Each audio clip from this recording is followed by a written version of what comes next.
Egunon guztioi.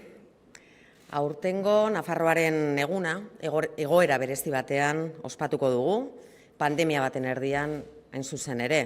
EH Bilduk hemendik lehenik eta behin bere agurrik beroena, bere elkartasuna adierazi nahi die Covidaren eraginez, gaixotu edo hildako persona eta horien senidei. Pandemia honek sistema honen hutsuneak agerian utzi ditu modu gordinean.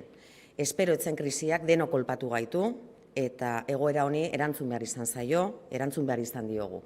Covidaren pandemia hasi zenetik EH Bilduk posizio argia erakutsi du, guztion lehentasun osoa izan behar zuela krisiaren ondorioi aurre egitea eta ondorio horien artean lehenik eta behin osasunarena, osasun arlokoa zela lehentasunezkoa. Ideia horrekiko koherentziaz aritu gara. Jendearen bizitza zaintzeko hartu beharreko neurriak defendatuz eta egokitu zaigunean aplikatuz ere.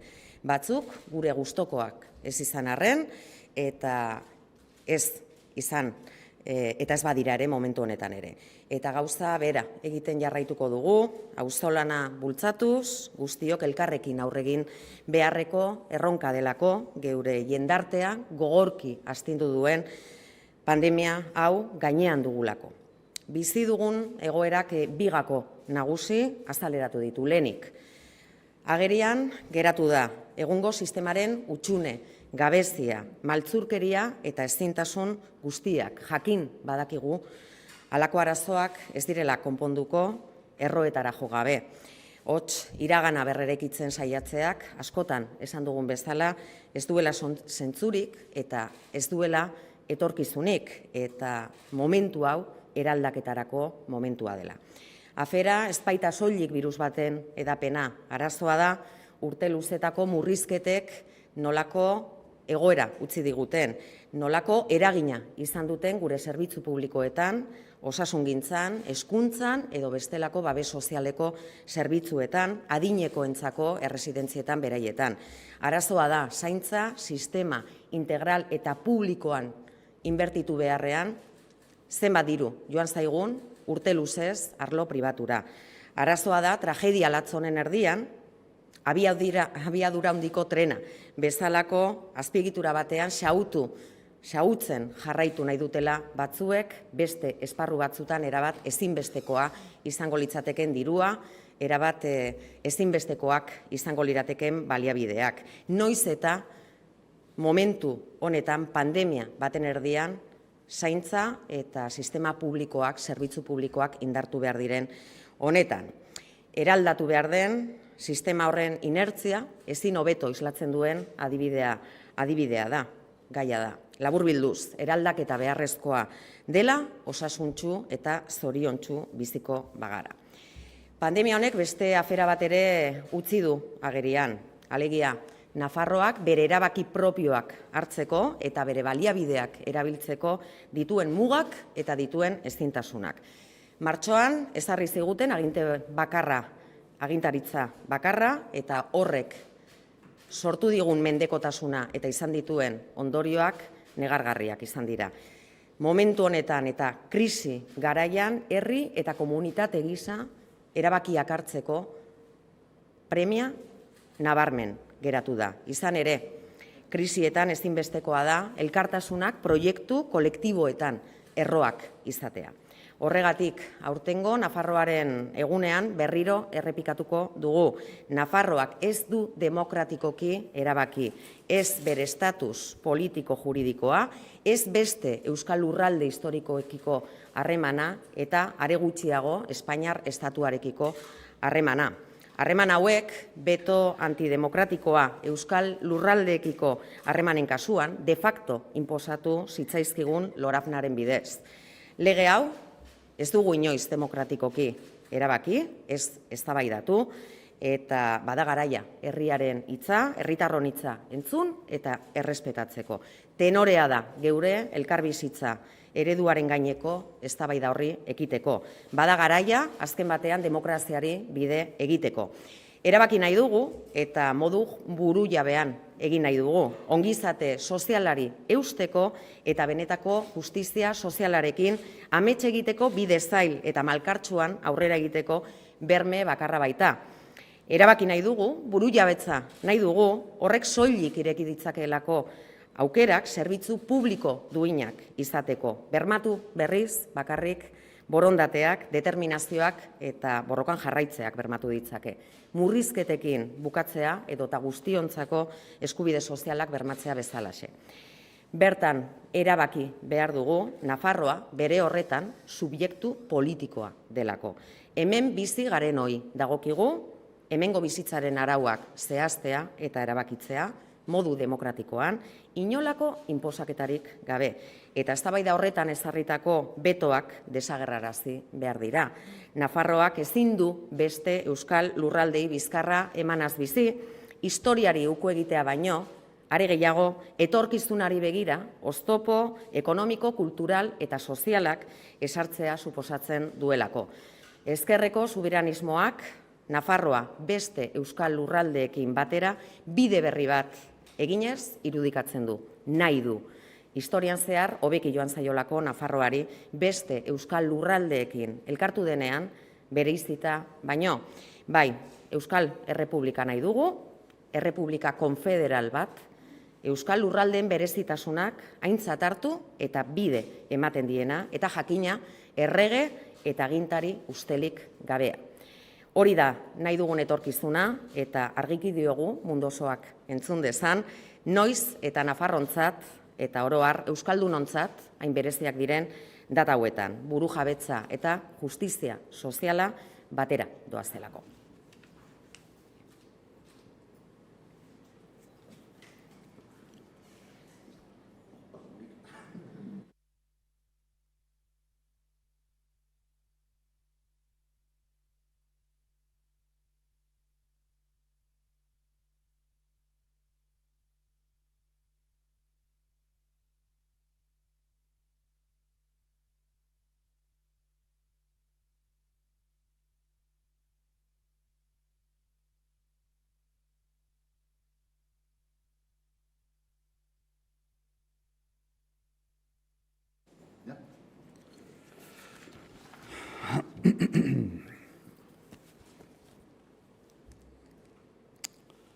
Vamos a ver.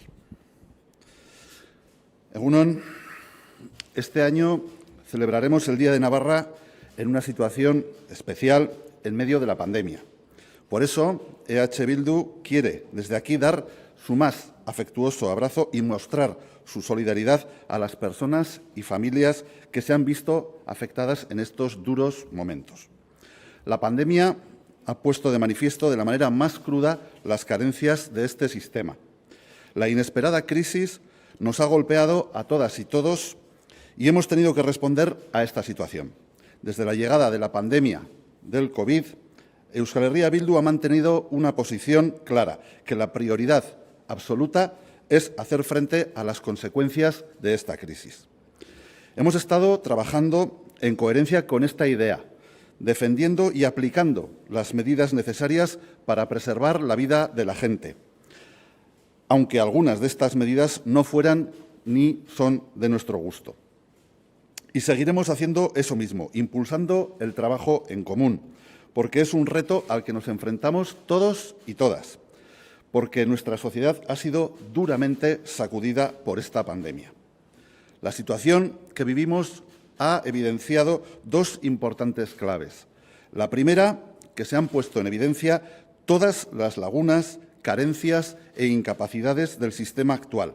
Sabemos que este tipo de problemas no se solucionarán sin recurrir a las raíces reales de esta situación. Es decir, que intentar reconstruir el pasado no tiene ningún sentido ni futuro y que es tiempo de transformación, porque el problema no es solo la propagación de un virus. El problema es cómo los recortes de largos años dejaron nuestros servicios públicos, la sanidad, la educación o el propio sistema de protección social, incluidas las residencias para mayores. El problema es que, en lugar de invertir en el sistema integral y público de cuidados se ha priorizado el ámbito privado. El problema es que en medio de esta terrible tragedia algunos quieren malgastar el dinero público en una infraestructura como el tren de alta velocidad, cuando en otros ámbitos este dinero es tan urgente y sabiendo, además, que el proyecto no tiene ni viabilidad económica ni viabilidad social. Es un tema que refleja perfectamente la inercia de ese sistema que hay que transformar. En resumen, que la transformación es necesaria si queremos vivir sanas y sanos. Esta pandemia también ha puesto de manifiesto las limitaciones e imposibilidades de Navarra para tomar sus propias decisiones y utilizar sus propios recursos. La política de mando único, implantada en marzo, es un claro ejemplo de esta dependencia. Hoy más que nunca hay que pensar y actuar como pueblo y comunidad en este tipo de situaciones, porque la solidaridad imprescindible en tiempos de crisis tiene sus raíces más fuertes en los proyectos colectivos. Por eso, hoy, en el Día de Navarra, volvemos a repetir, Navarra no ha decidido democráticamente ni su estatus jurídico-político, ni la relación con el resto de territorios históricos vascos, ni la vinculación con el Estado español.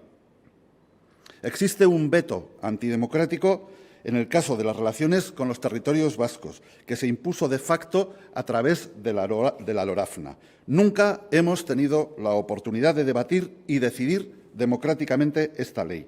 Es hora de escuchar y respetar la palabra de la sociedad navarra. Es el momento de abordar el debate sobre nuestro modelo de convivencia. Es la hora de abrir el camino a la democracia.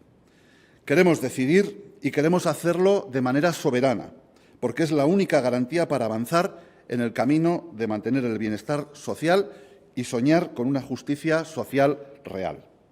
Queremos decidir, queremos soberanía, porque solo la soberanía puede abrir oportunidades para construir servicios públicos dignos.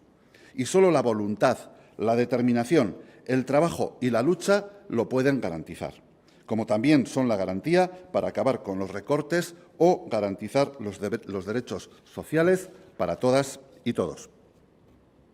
Tenemos que decidir aquí, en Navarra, porque Navarra en sí misma es sujeto político. Nos corresponde a las y los que vivimos aquí acordar democráticamente las reglas de convivencia, sin ningún tipo de imposición. Y hay que erradicar los vetos establecidos en ese debate. Navarra no puede vivir de espaldas a otros territorios vascos, porque además de renunciar a la historia, supone establecer barreras económicas, culturales y sociales de cara al futuro. La izquierda soberanista concibe Navarra trazando un nuevo camino con el resto de territorios vascos, porque a lo largo de la historia a Navarra le ha ido mejor cuando ha unido sus voluntades con estos territorios vascos que cuando ha ido por separado. Si queremos una república vasca, una república confederal que considere y dé cauce a las singularidades de cada uno de los territorios vascos y, desde luego, sin reyes ni gobernantes corruptos. Ese es el futuro que queremos y lo decimos con claridad, para que todo el mundo lo escuche en estas fechas tan especiales para los y las navarras y para los y las vascas en general, porque soberanía y justicia social van juntas. Eskerrik asko.